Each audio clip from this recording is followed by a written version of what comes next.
crois qu'il faut qu'on soit conscient que les caisses de sécurité sociale doivent développer un volet d'investisseurs à travers la création de fonds de pension. Ce qu'on voit dans tous les pays développés, les fonds de pension sont des structures qui mobilisent l'épargne interne de façon efficace.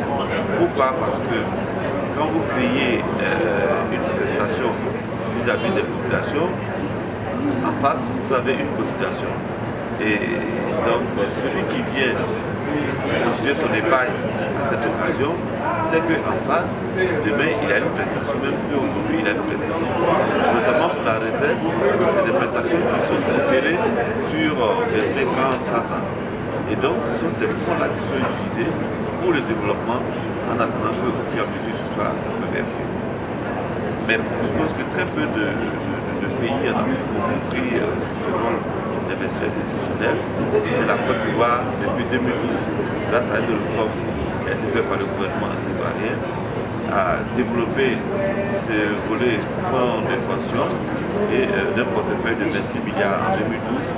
Mais fin 2023, nous allons terminer avec un portefeuille de 1000 milliards qui sont investis en emploi obligataire émis par les États, plus des participations dans les entreprises à travers des actions, dans les entreprises cotées comme dans les entreprises non cotées, et aussi dans l'immobilier, dans tout foncier. Et tout ça, ça permet quand même de dynamiser totalement une économie. Donc il va y avoir une prise de conscience de tous les pays pour savoir qu'il faut développer les fonds de pension.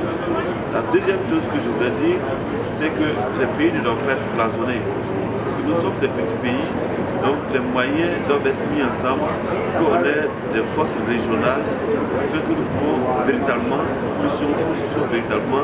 investir dans les infrastructures entre nos pays. Vous voyez par exemple le déplacement d'Afrique, c'est un parcours de combattants, alors que même dans les pays frontaliers, on est obligé de prendre l'avion, là où par exemple le train aurait permis non seulement